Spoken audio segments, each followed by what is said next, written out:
You are listening to the People Station on GreatDayRadio.com. Welcome, GreatDayRadio.com fans. This is another Money Matter discussion. Before we get started, I would like to give a big shout out to Robin Lukens from Merced, California. She is working on her real estate exam and helped inspire this discussion, so thank you, Robin. Much love.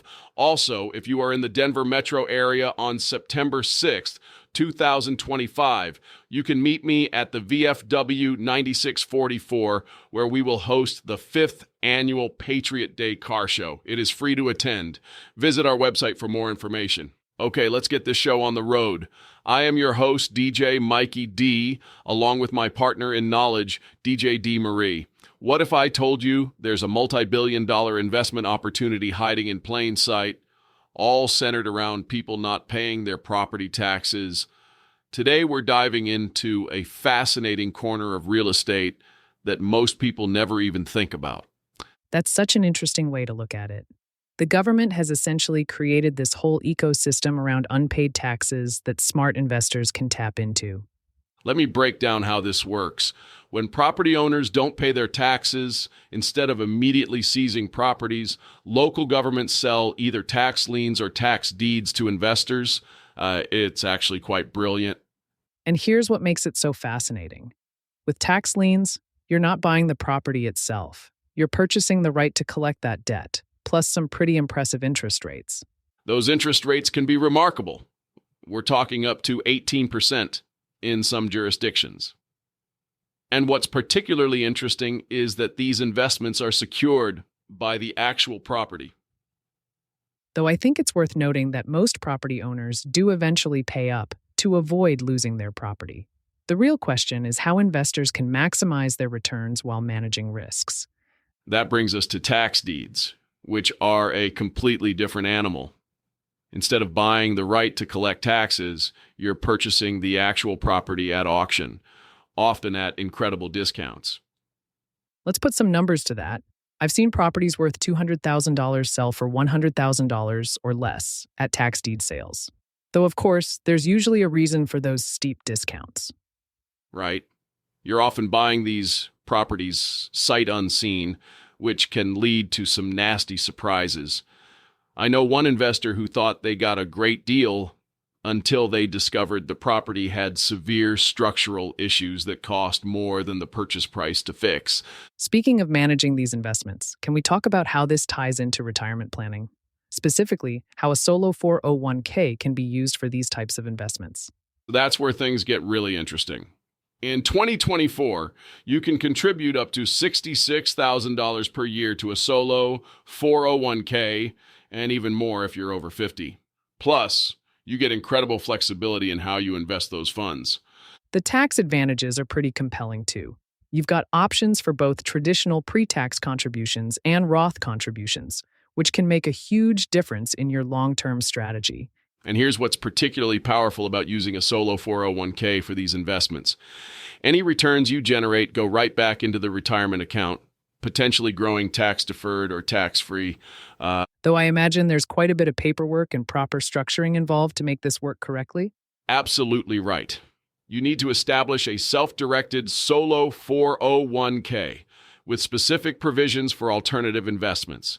Then you need to ensure every transaction follows strict IRS guidelines to maintain the tax advantage status. Let's talk about the actual process of identifying good investments. What should investors be looking for?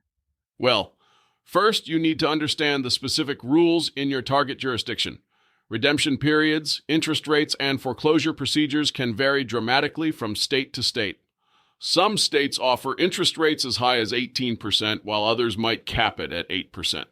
That's quite a range. I imagine the competition is pretty fierce in the jurisdictions with the most favorable terms. Exactly. You might find yourself bidding against experienced investors or even institutional buyers. That's why it's crucial to have a solid due diligence process in place. What does that due diligence process typically look like? You want to research the property thoroughly. Location, condition, potential value, and any possible legal issues. With tax liens, you should also investigate the property owner's situation to gauge the likelihood of redemption. And I imagine you need to have clear exit strategies in place before making any investments? That's crucial. With tax liens, your primary exit is usually collecting the back taxes plus interest. But with tax deeds, you might be looking at flipping the property, renting it out, or even development opportunities. The whole system really is fascinating when you step back and look at it. It's solving a problem for local governments while creating opportunities for investors. And what's particularly interesting is how it can work for different types of investors with different goals. Whether you're looking for steady interest income or potentially larger returns from property appreciation, there's a strategy that might work. Though we should emphasize that this isn't a get-rich-quick scheme. It requires real knowledge and careful planning. Let's wrap up with some key takeaways. First, education is crucial. You need to thoroughly understand both the investment vehicle and the specific rules in your target jurisdiction. Second, start small and learn from experience. And finally, always have multiple exit strategies in place. That's such sound advice. After all, the goal is to build sustainable, long-term wealth, not to make quick profits at the expense of taking on too much risk. Okay, stay locked in for segment 2 as we discuss ways to save on home costs. For our social media audience, visit greatdayradio.com to listen to segment 2. Likewise, if you are interested in advertising on any of our platforms, visit our website and click on advertising on the top of the page. Also, be sure to sign up for our newsletter as we will be announcing our giveaway contest where you can win gift cards and other cool gifts for participating in the contest.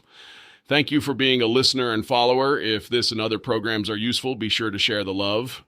Peace out, my party peeps. You are listening to the best podcast from the USA to the UK on greatdayradio.com. Welcome back to segment 2 of greatdayradio.com Money Talk podcast. As promised, we are discussing home hacks, smart ways to save on home costs. You know what's absolutely wild? The average homeowner is literally throwing away thousands of dollars every year on inefficient home systems. But here's the real kicker. Fixing it is way simpler than most people think. That's fascinating. And the timing couldn't be better with utility costs skyrocketing. What's the most surprising thing you've discovered about home efficiency? Well, here's what blew my mind. Energy Star appliances alone can save families about $500 annually on utility bills. But you know what's even crazier? When you combine that with proper insulation, you're looking at another 10 to 20% savings on top of that. The numbers just keep stacking up. That's actually a much bigger impact than I would have expected. Have you seen the latest data on smart home technology? Oh man, don't even get me started on smart tech. So get this, my good friend Annie installed one of those Nest thermostats last month. And I was pretty skeptical at first, but the data shows they're saving users between 10 to 12% on heating, and this is the wild part, 15% on cooling bills. That's some serious cash we're talking about. The technology behind these systems is really quite remarkable. The way they learn and adapt to your schedule is like having a tiny efficiency expert working 24/7. You know what's funny about that? People get all worried about privacy with these smart devices, but they're not actually watching you. They're just picking up on patterns. Like, if you consistently turn down the heat at 10 p.m., the system learns that pattern. It's pretty brilliant when you think about it. Speaking of patterns, I've been looking into water conservation trends, and the numbers are pretty eye-opening. Oh yeah, water usage is huge. And here's something most people don't realize. It's not just about the water bill. You've got to factor in the energy costs for heating that water, potential damage from leaks, and even foundation issues. Did you know that just switching to low-flow fixtures can cut water use by up to 60%? That's remarkable.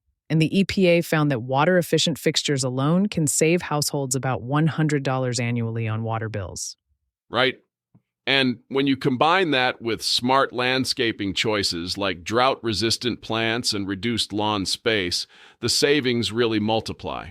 I've been researching xeriscaping lately, and let me tell you, these modern designs are nothing like the boring rock gardens people imagine. Well, that's interesting because I've noticed more homes in our area moving away from traditional lawns. What's driving that trend? So it's actually a perfect storm of factors. You've got rising water costs, increasing drought conditions in many areas, and people realizing that maintaining a perfect lawn is basically throwing money into the ground. But here's what's really cool. Proper landscaping can actually help with your home's insulation too. That makes me think about overall home maintenance. What's your take on preventive maintenance versus waiting for things to break? Well, funny you should ask. I just learned this lesson the hard way with my buddy's HVAC system. You know how they say an ounce of prevention is worth a pound of cure? Turns out that regular HVAC maintenance can save you hundreds on energy costs over time. Plus, it helps avoid those middle-of-the-night emergency repair calls that cost an arm and a leg. The National Roofing Contractors Association has some pretty compelling data about maintenance costs versus emergency repairs. Oh man, don't even get me started on roof issues. So here's a crazy stat. Most major roof repairs could have been prevented with regular maintenance. And we're not talking about climbing up there yourself. Just getting an annual inspection can spot problems before they turn into disasters. You know what's interesting about all these efficiency improvements? They seem to have this compound effect on home value. Exactly. And speaking of compound effects, let's talk about refinancing for a second. Freddie Mac reported that homeowners who refinanced their 30-year fixed-rate mortgages in 2024 saved an average of $2,800 annually. That's like getting a decent-sized tax refund every single year. Those numbers are pretty compelling. But what about people who might be overwhelmed by all these potential changes? You know, that's such a good point. I think the key is to start small and build up. Like switching to LED bulbs is an easy first step. They use 75% less energy and last 25 times longer than traditional bulbs. Then maybe you move on to a smart thermostat, then tackle bigger projects as your budget allows. That reminds me. Many utility companies offer free energy audits to help homeowners prioritize improvements. Yes, and here's what's really cool about those audits. They can help you identify the biggest energy wasters in your home. Sometimes it's not even the things you'd expect. Like, did you know that phantom power from plugged-in devices can account for up to 10% of your electricity bill? The cumulative impact of all these small changes really adds up over time. Absolutely right. And you know what's really exciting? As more people adopt these efficiency measures, we're seeing prices come down on things like smart home technology and energy-efficient appliances. It's like this positive feedback loop where better technology leads to more adaption, which leads to lower prices, which leads to even more adaption. Looking ahead, what do you think the future holds for home efficiency? Well, I think we're just scratching the surface.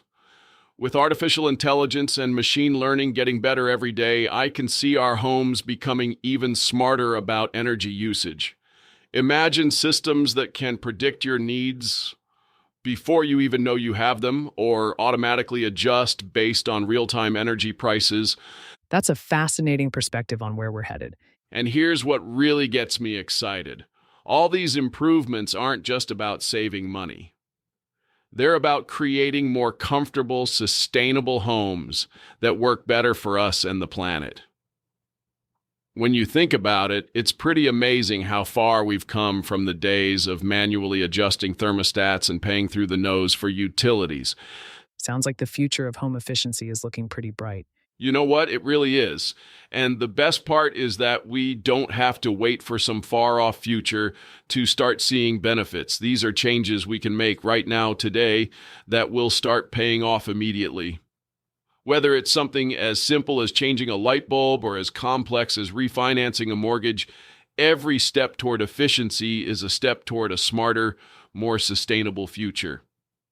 All right, my peeps, that is all from me. I hope this discussion will help put a few bucks in your pocket when it comes to your home. Be mindful, your home is your investment, so make the most of your investment and make it work for you. Okay, folks, that is a wrap. Thank you so much for listening to our show. If you have a topic you would like for us to discuss, I encourage you to visit greatdayradio.com, click on Let's Talk at the top of the page.